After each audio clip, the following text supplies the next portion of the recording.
the Beat of CT, and today we have Michael Williams, who is the Deputy Commissioner of Operations for the Connecticut Department of Children and Families Foster Care Division. Wow, that title is big. How you doing there, Mr. Williams? Everything good? I'm doing fine. Can't complain. How about yourself? I was just telling Mr. Williams that his voice is just unbelievably great for radio, and you should be actually on the radio with us every day. Hey, maybe I should think about a career change. Maybe you should. So what's happening these days over there at the Connecticut Department of Children and Families? Yeah, just as all other state agencies and operations that exist, we're weathering this pandemic storm. Yeah. Trying to assure that we fulfill our primary mission, which is to keep children safe and to strengthen families. And doing that simultaneously, making sure our workforce is safe. And so that's been a major challenge for us through this, but we're doing well. I was wondering about that because, I mean, how are you guys like visiting, like going out and doing visits with families? Is that still going on or? Right. So we had to institute several measures as this pandemic started to get worse, in mid to early March. And we started seeing the numbers kind of grow and escalate in Connecticut, close to the New York border, as New York was really growing large numbers of folks infected. We saw that happening here. And we had to make some critical decisions for the safety of our workforce. Mm. And we knew that if we wanted to contribute to the public safety and try to control the spread of this virus, as been talked about by our governor and by governors in the neighboring states, we really have to implement some strict stay-home orders. And so for our workforce, roughly about 85% of the folks who work for DCF was told to stay home and work from home through teleworking processes. The challenge that brought to us, obviously, is that once we get a call for abuse and neglect to us a report made by, a mandated reporter or whatever, we have to make the decision of whether or not we're going to go out and do a face-to-face, in-person interview and intervention with a family and children to address the contents of that report. What we decided that we would do for the sake of our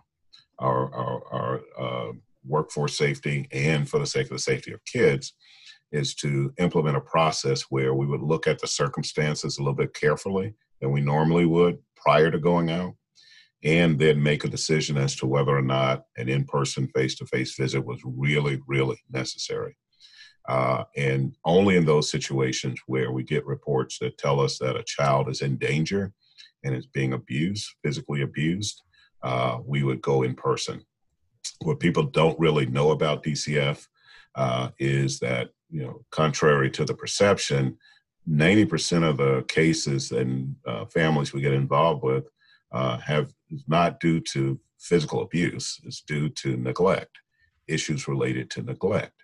And there are a lot of families who, in the absence of just basic needs, could address their issues that brought them to our attention if they had the support and help from the department.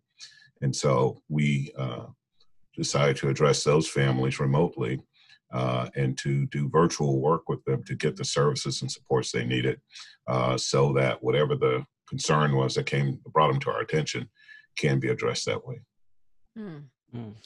So, I mean, me and Meechie have talked about this, in detail in the past because, we both have friends that work, for DCF. Yeah. And there are just, not going into too much detail, but there are things that, we have heard that, about some of the things that you guys have seen and have experienced. And I just want to say, wow, I can't even imagine having your job. Sorry, not trying to be rude. But I mean, you guys are doing such great work, but man, you hear some really terrible things. Yeah, and unfortunately, we are living in a society where those things do happen to children, things that you wouldn't guess, would just scratch your head and say, how could someone do that to an innocent child? Do happen. That's the bad news. But for us, if there's a good news or silver lining, that's not the majority of the story of what families are struggling with that bring them to our attention. obviously those stories get the headlines. Right. Yeah. A parent harms a child, or a caregiver does something to a child that brings harm or death or physical injury or sexual abuse horrifically to children. Those get headlines, but those aren't the majority of the cases. That's a small percentage, less than 10% of cases would fit in that category. And those are heartbreaking. They are heart-wrenching to have to get involved when most of the time there were situations where those could have been avoided. If people in communities and family members who knew these individuals sort of spoke up earlier, gave a heads up, and made reports to us and trusted us enough that if we got involved, we would do it in the best interest of the child and the parent that's there.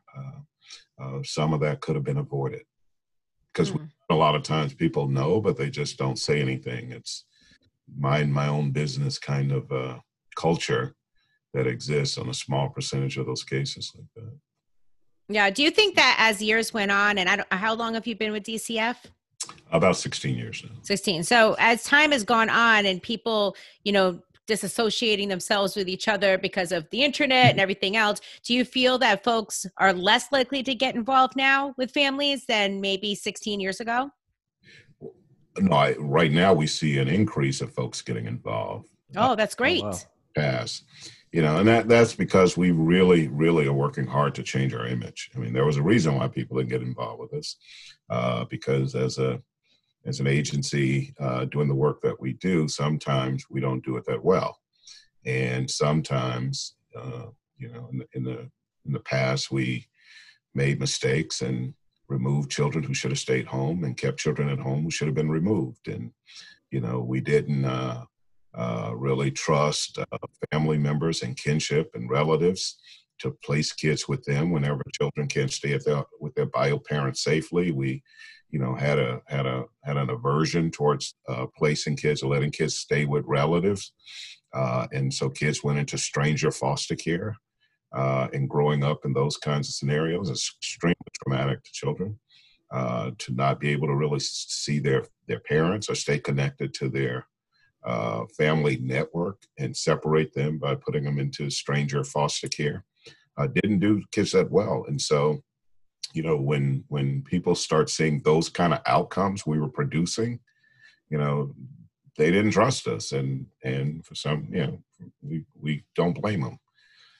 And so we really had to take stock in the way in which we did our work and change our practice and really begin to do things differently, primarily to become more of a strengthening family approach to our work than, just a safety alone. I mean, we had the reputation, and people still refer to us as taking your children. And we want to change that kind of language, because we don't take children. We remove children from unsafe situations. But in the past, we were labeled with that kind of label of DCF as baby snatchers, or they take your children. And now what we're saying is that the first thing we want to do if we're getting involved in a family is make sure we assess that family well enough to determine whether or not what that family need is an intervention that can strengthen them and have children stay home safely. Primary mission is keeping kids home safely. And once we start shifting our practice in that regard, it meant that our social work staff, our supervisors and managers all had to take a second look at those situations that came to our attention and ask the question, what is it these families really, really need? Is it foster care for kids to come out of a home, or is it something else that we can offer, some in-home services or some concrete basic service needs? Maybe 3 months of rental assistance can help them get through a economic crisis that will stabilize the family. So anything that would bring about strengthening to the family is the direction we started taking. And then secondly, we had to really have the families and communities trust us to say, if we can't keep a child home safely with their biological parents safely, then our first placement that we will make of them, the place we put children, is with families of people they know, either kin or relatives or coaches, pastors, people who these children have some kind of familiarity with, rather than be strangers about being strangers' homes. And so that really started to change our relationship with community. Because what it basically said is that even though you're not parenting your child, where your child is living, you can still have a relationship with them because it's somebody you know too. You know, mom, dad, it's your parents, it's, you know, the grandparents, it's an aunt, it's an uncle, it's cousins, it's kin. You can feel confident if you have a substance abuse, you know, heroin addiction, or any kind of thing that you're really, really struggling with that causes you not to be able to parent your children safely. You can now go take care of that, knowing your children are with people who are going to take care of them because they know them. And that was my next question, because I was going to ask, really, I mean, I know you just kind of went over it, but what is the criteria to remove a child? Yeah.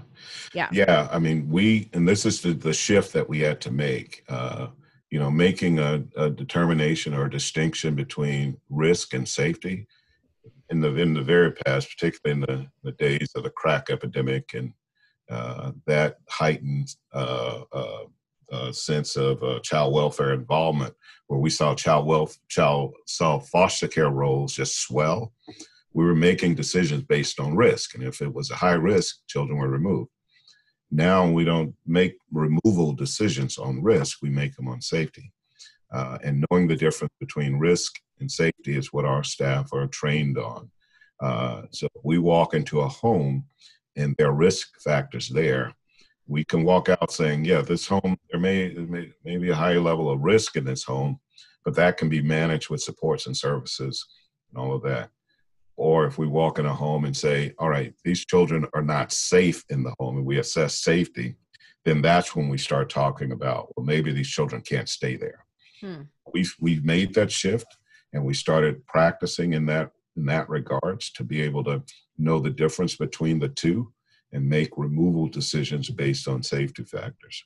So how do you know? I'm sorry, Meechie. I'll let you ask a question in 1 second. Sorry, I'm very interested in this topic. I'm sorry. But, you know, as far as, you know, little kids that can't speak for themselves, how do you decide whether or not they can be safe staying in the home?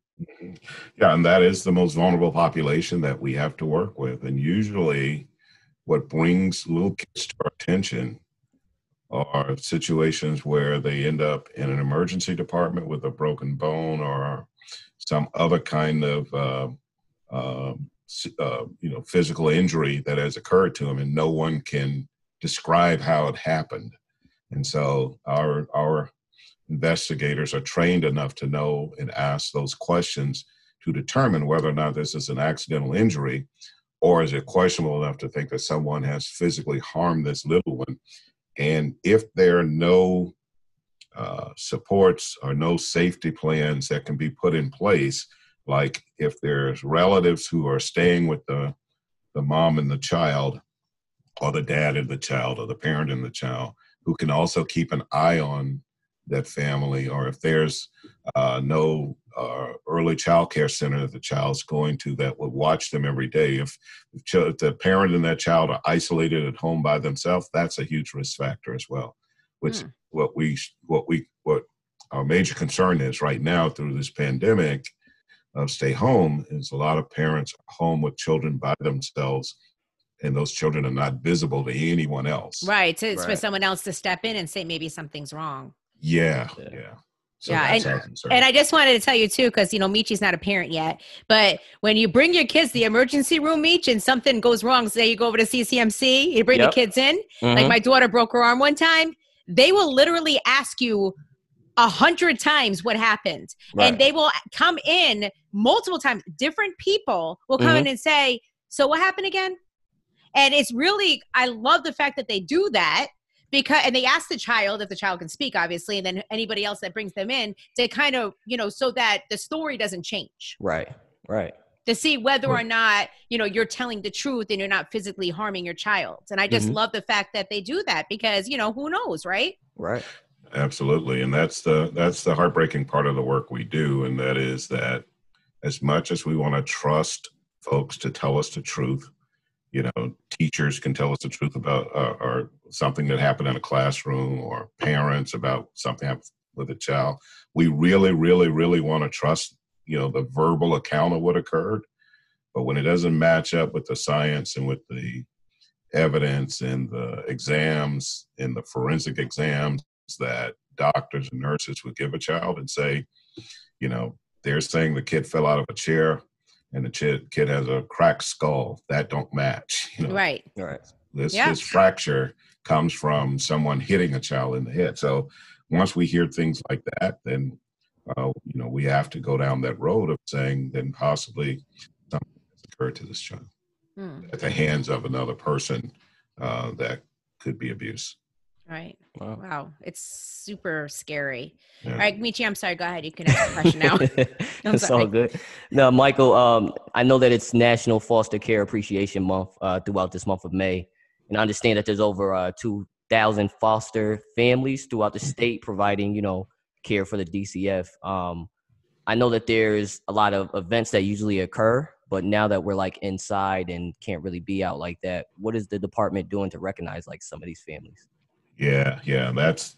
That's one of the tragedies of this pandemic, of events that had to get canceled.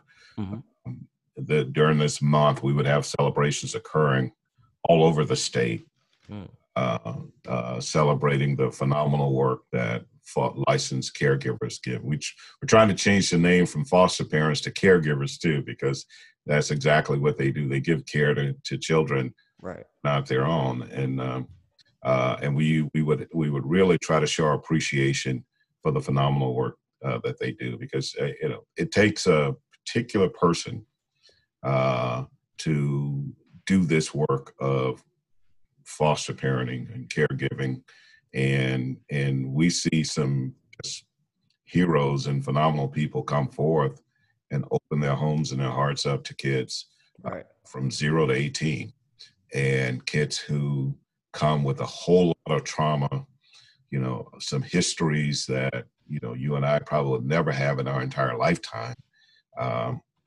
And they parent them and they give them love and they give them care and they nurture these children. These children are resilient and they start bouncing back and do that. And so the work that foster parents do, we feel have to get celebrated in our society. We celebrate parenting, which is what we should do. Parenting is it is the toughest job on the planet. If you have children, I had children that you had to parent, that is the toughest job.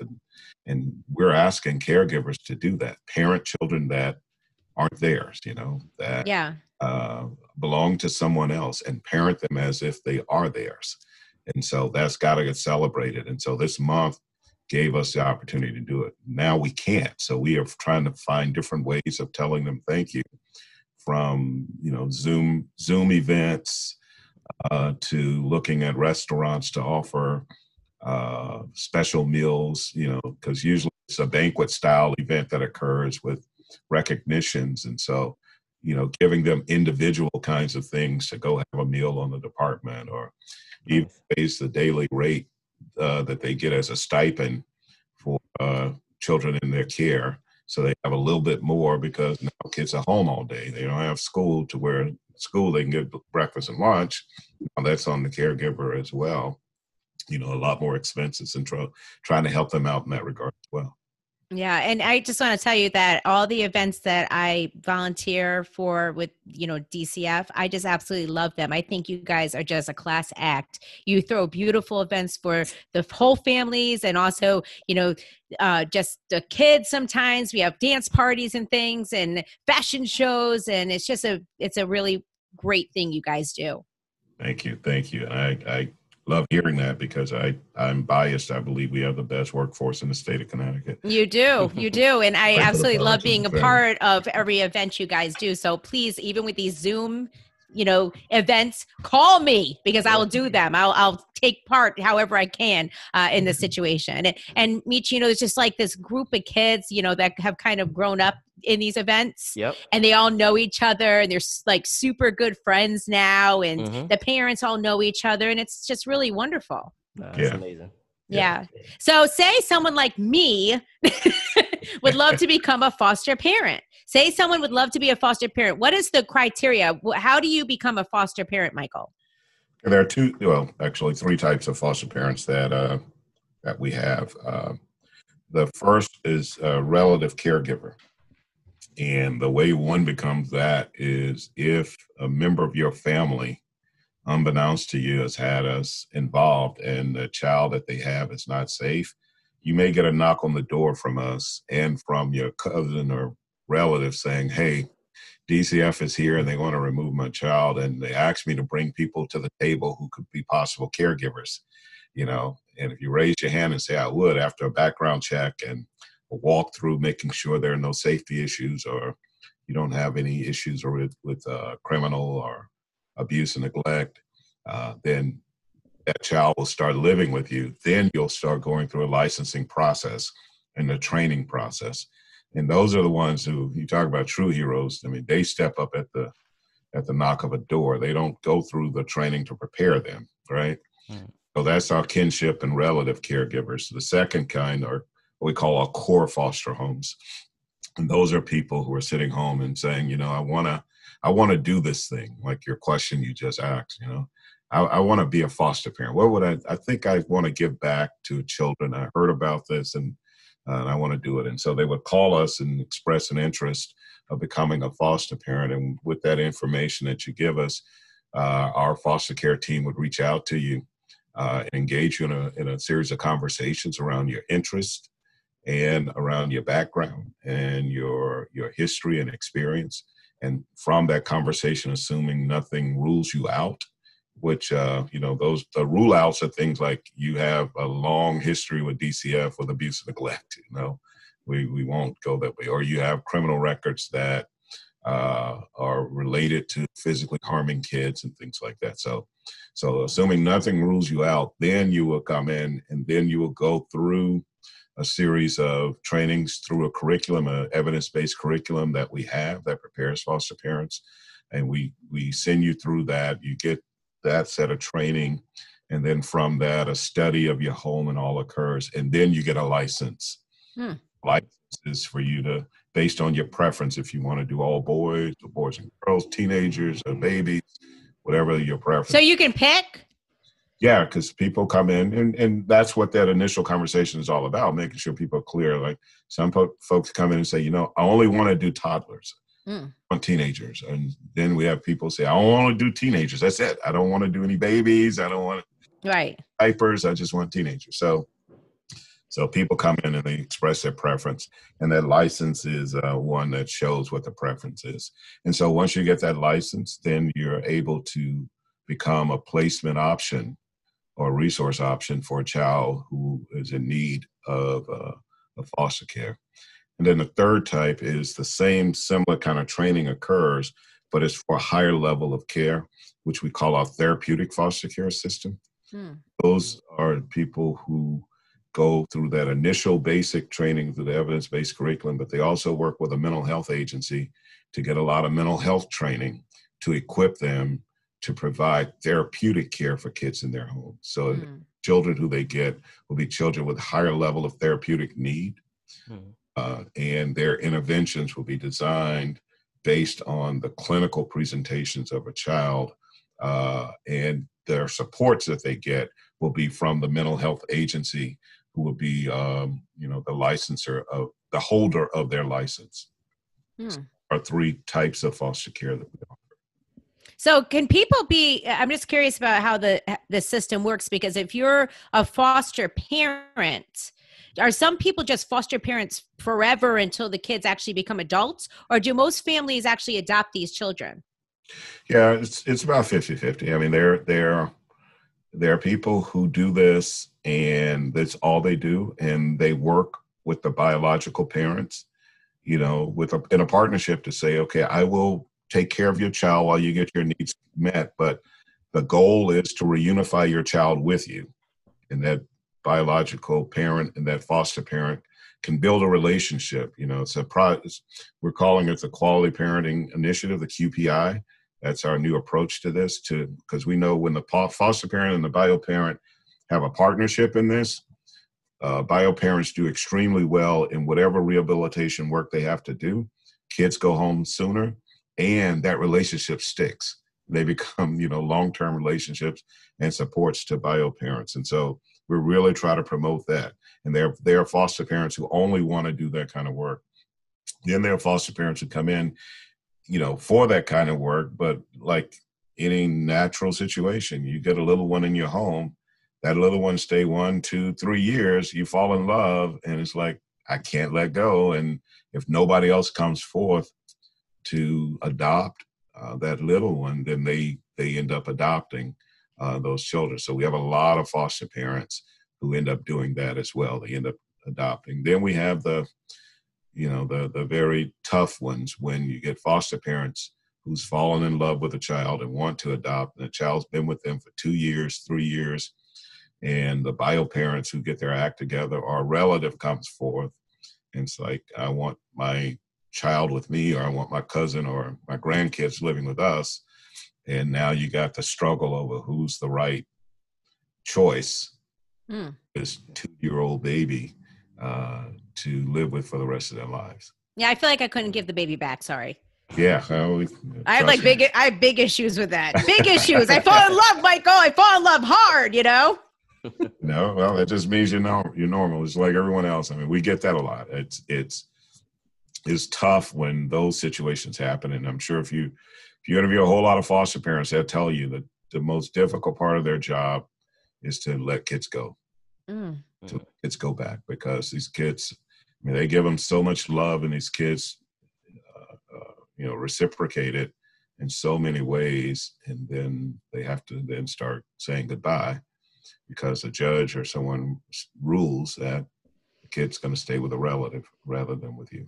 Does the parents become stalkers? Because I feel like I would be a stalker and drive by that house every day and just see what's going on. No? Have you heard of that happening, Michael? I actually have. I was in Miami. Really? Wow.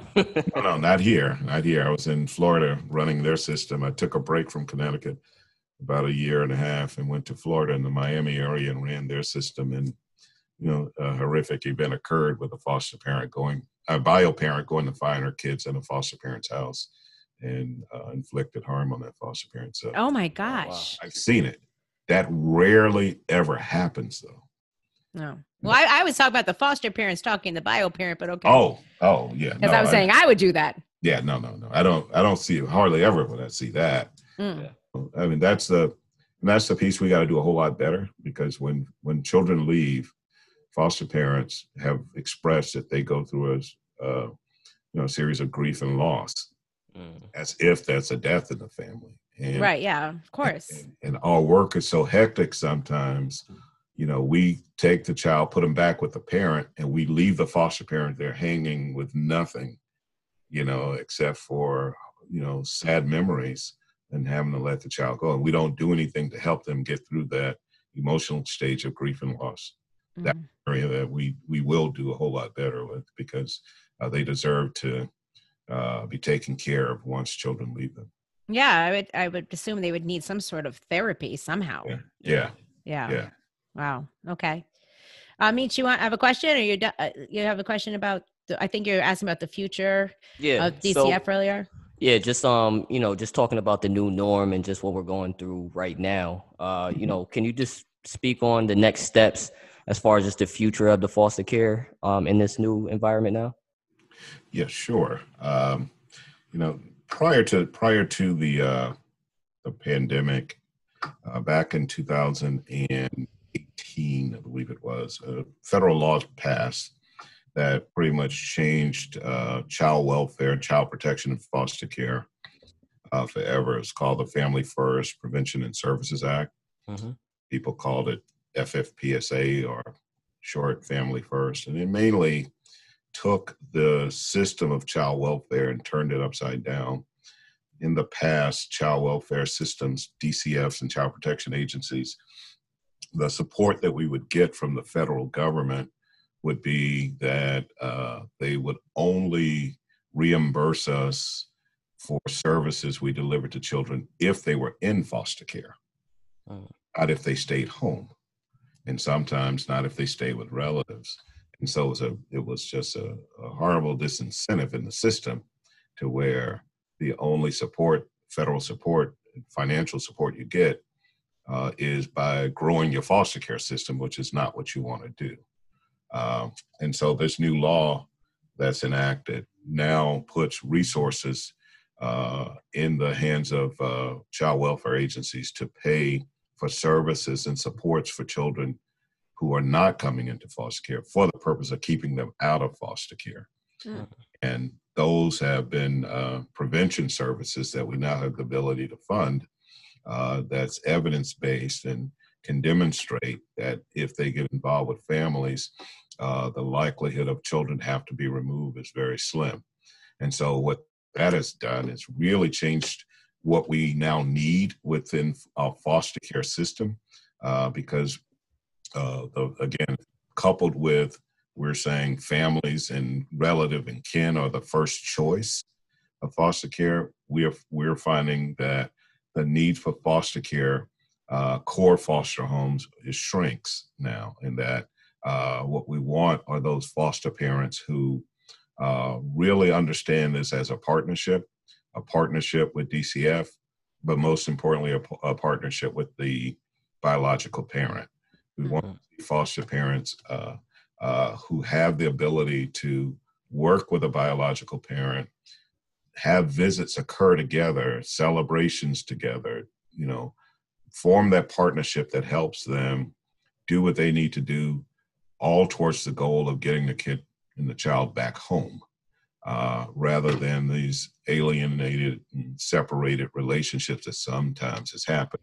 What the COVID-19 experience has taught us through now visitations are virtual, that we're relying on technology. So foster parents can have virtual technology and parents can have it to do their visits that way through FaceTime and other kinds of technologies. Those visits have actually increased. Wow. Oh, that's great. Yeah, so they can call and see them more, obviously with the parameters around safety and all that, but that right. No, that's access. Perfect. Yeah, because I can't even imagine, like I hear like there's a lot of caseloads, right? There's like a big caseload right there, right? So if they are able to do this and just make these calls, like that's awesome. Yeah. And so it forges better relationships with the foster parent and biological parent. And most importantly, it allows the child to not have to choose between which parent group they would want to be with, because that's sometimes what gets lost in this. Children have want to be with their biological parents more than anything, but they also want to be with their foster parents who love them. They don't want to lose either one. And so in the past, we make decisions and the child end up losing one of those relationships that's supportive to them.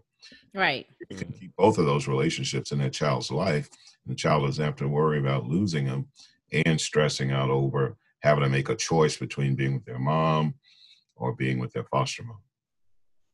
Wow. Oh. Well, it seems like you have everything under control there, Mr. Williams. No, I wish we did. It's going in the right direction, though. I think with the leadership we have here with Commissioner Durante's vision that we're implementing in Connecticut, it's the right way to go. It's aligned with a lot of the values and beliefs that we all have about families and all have about children and what needs to happen within families and children. And we're making it happen. Like I said, I can't say enough. We have one of the best workforces there is. People who truly get this and understand it and work very hard, long, tireless hours to make sure that we take care of families and children the right way. So with COVID-19 happening right now, and you touched upon this earlier, families are in their homes and basically have to deal with each other, which can be really, really hard.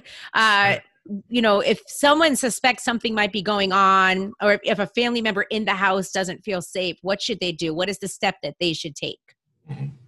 So if there's a belief that a child is currently being harmed in a home, please call the DCF hotline, care line. What is the hotline number? Let me get that to you. Oh, okay. I'm sorry, Michael. Michael's like, I ain't never had a call, so I don't. I'm just kidding. I'm kidding. Yeah, I will come back around to it. But if there's a belief that is happening, then we would want people to call the care line of the Department of Children and Families and make a report, and we will investigate that So don't call the police. They can, if either one. If a child is being harmed, then definitely, and they know that a child is being physically harmed, call the police. The police will call the care line. Okay. We will get involved in making sure that that child is safe. Okay. If a parent is in a situation to where they feel as though they're not, they're losing it, right? Mm-hmm. That they can't take it anymore. Things are happening that cause them to, act in ways that they normally wouldn't. We've created a warm line that we call the Talk It Out line.